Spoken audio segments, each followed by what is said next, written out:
Ang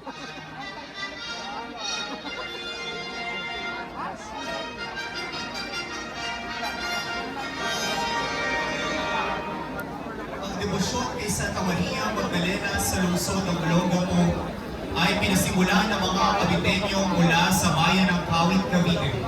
Noong panahon ng mga Amerikano sa Subic Bay, ang mga Caviteño manggagawa na kinakailangan lumipat ng tirahan sa Olongapo.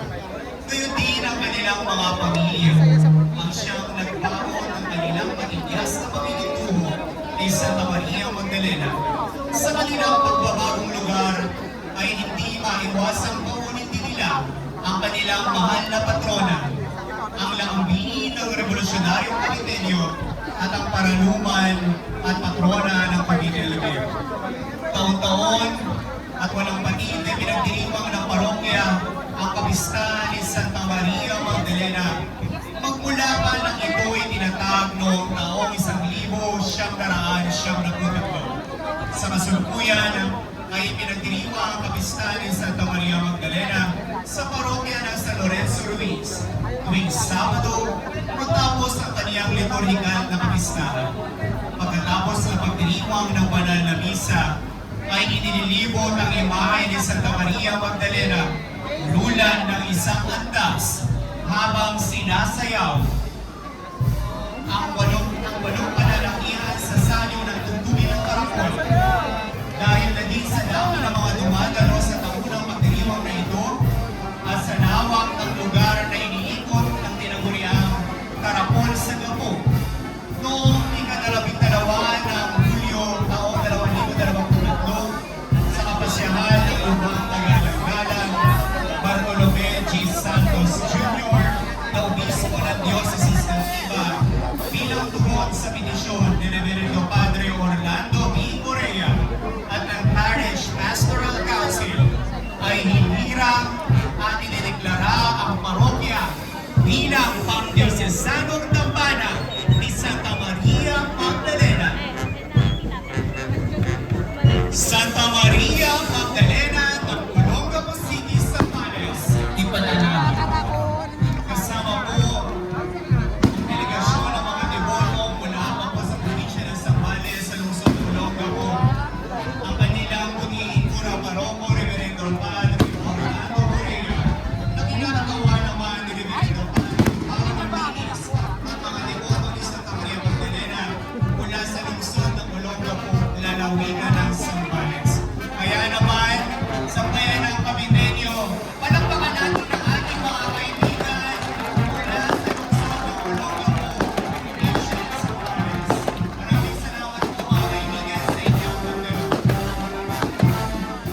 kalausan ng banal na misa sa tuwing may okasyon. Ang lugar na kinatitirikan ng kasalukuyang simbahan ay siya ring lugar ng kapilya noon na yari lamang sa mga ilang pirasong pinagsanib-sanib na yero. Matapos ang digmaang Hapon at Amerikano, nanatiling nakatayo ang kapilya sa kadaroonan nito. Sinabi sa kasaysayan na ang ika-6 ng Mayo ay ang araw ng pasasalamat ng pagbabalik ng mga tao loob matapos ang digmaan. Samantala, maraming istruktura sa parokya ng San Juan Bautista, ang simbahan ng bayan ng Calamba, ang nasira dahil sa digmaan, kaya ang imahe nito ay ipinamahagi. Ayon sa kasaysayan, anging naiwan ang imahe ni Santa Maria Magdalena, kaya ito ay pinagkatiwala sa isang mananampalataya na Tagalog, kay Ginang Juana Realon, na siyang naging tagapag-ingat nito. Dinala niya ito sa barangay Loob kasama ang mananampalataya upang magdasal at magnobena tuwing hapon at sa araw ng Miyerkules. Ang pari ng panahong iyon ay si Padre Eliseo de Maculaban. Noong taong 1972, ang simbahan ng Loob ay napabilang sa nasakupan ng parokya ng San Pedro at San Pablo Apostol sa barangay Aplaya. Ito ay isang ganap na parokya. Nagsimula magkaroon ng regular na misa sa Loob tuwing linggo ng hapon. Si Reverendo Padre Rodolfo Lorico ang naging instrumento na mangarap na maging isang parokya ang simbahan ng Santa Maria Magdalena. Ika-1 ng Enero 2003, ang munting kapilya ay naging simbahan na itinatag bilang St. Mary Magdalene Parish sa Barangay Loob, lungsod ng Calamba, lalawigan ng Laguna, sa pamamagitan ng kagalang-galang Obispo Francisco Santiago ng Diocese ng San Pablo. Santa Maria Magdalena ng Calamba, Laguna, ipanatag. Gawin po ninyo ang aming taus-pusong pasasalamat lalo higit sa inyong pagpapaunlak sa ating pangurang paroko at sa napakaraming mga deboto mula pa po sa Calamba, Laguna.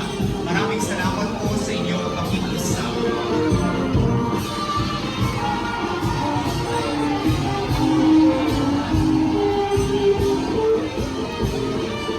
Santa Maria Magdalena de Sorsogon.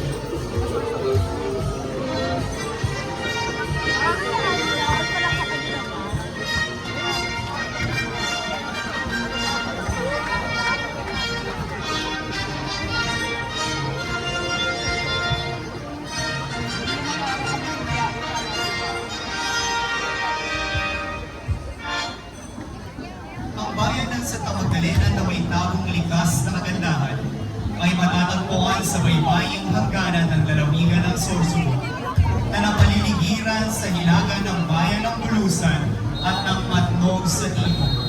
Noong 1630, ang lugar na ito ay tinawag na Bulusaguran na kinabibilangan ng bayan ng Bulusan at ang baryo ng Busaigan. Kung ang Bulusan ay nagmula sa kasaganaan ng malinis at sariwang tubig mula sa mga kupal at ilog na umaagos sa bayan, ang Busaigan na original na pangalan ng Santa Magdalena ay nakuha ang pangalan mula sa lokasyon nito. Ang baybayin na ng basihan ng baryong ito ay nagsilbing likas na depensa laban sa mga alon ng dagat. Ang Busaigan ay nanatiling bahagi ng parokya at bayan ng Bulusan mula 1630 hanggang sa pagpasok ng ika-19 na siglo. Sa uling bahagi na ika-18 siglo, ang baryo ng Busaigan ay naging bahagi ng Matnog na ito'y naging bayan. Ang Busaigan ay katolikali tinatag bilang parokya noong Oktubre 1900 na pinanatili ni San Francisco de Assisi bilang patron, kasama si Padre Sebastian Perez, isang Franciscano misyonero. Sa unang bahagi na ika-20 siglo, si Santa Maria Magdalena ang ginawang titular na patrona ng parokya. Santa Maria Magdalena de Sorsogon. magpamisa pura paroko, Reverendo Padre Edgar Ilorio, na nagpipil sa lahat ng mga mananampalataya mula pa po sa probinsya ng Sorsogon na naglakbay ng higit kumulang 10 oras upang makapiling natin ngayon at makibahagi sa ating pong pasasalamat sa ating minamahal na patrona, Santa Maria Magdalena. Muli po, maraming salamat sa inyong lahat. Santa Maria Magdalena de Amadeo.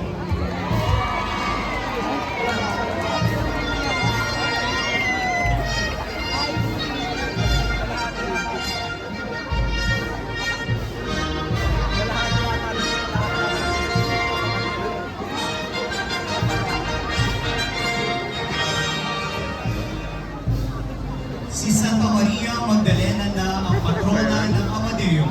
Bago pa man ito naging hiwalay na bayan at parokya mula sa bayan ng Silang.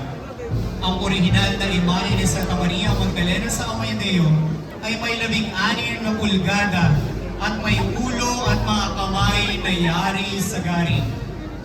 Noong 1910, ang imaheng ito ni Santa Maria Magdalena ay ninakaw.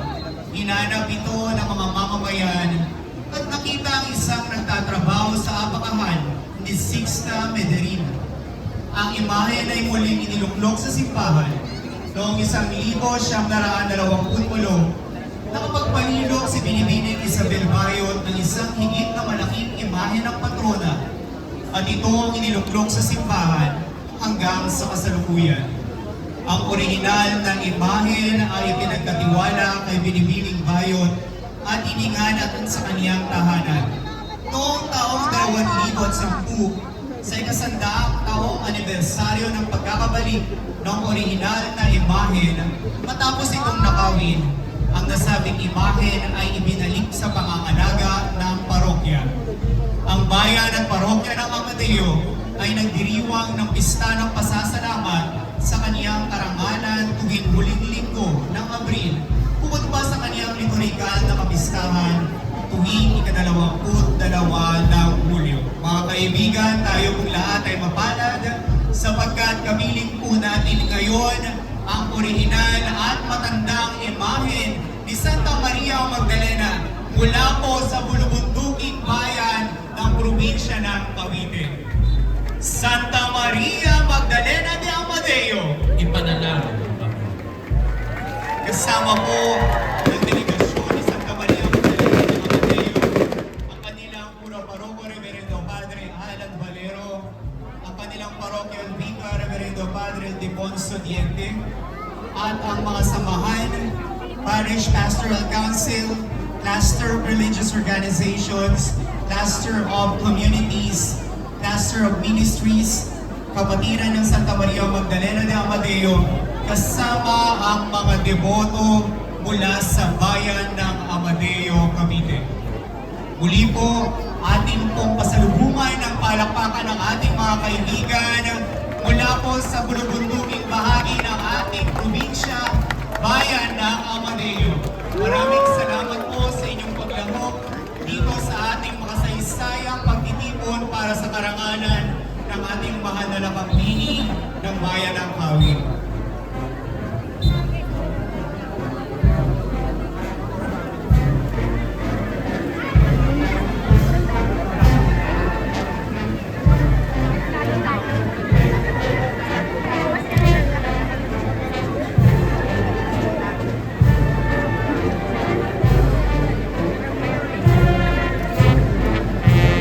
Ngayon ay nasasaksiyan po natin ang napakaraming delegasyon mula pa po sa Amadeo, Cavite. Talaga pong pinatunayan po nila ang kanilang pagmamahal sa ating mahal na patrona.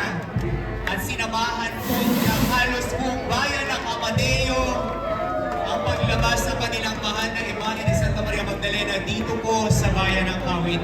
Muli po tanggapin po ninyo ang aming taus-pusong pasasalamat.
alias sa ating pong paligid ng parokya.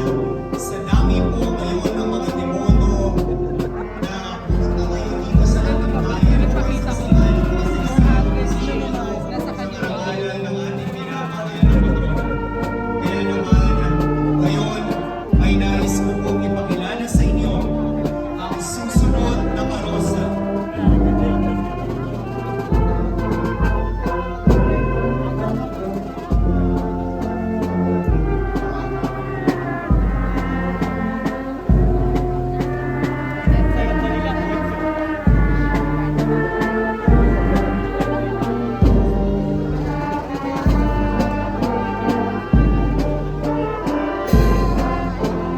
Hindi na po magkamayaw ang kakapungan ng mga taong kasama sa posisyon.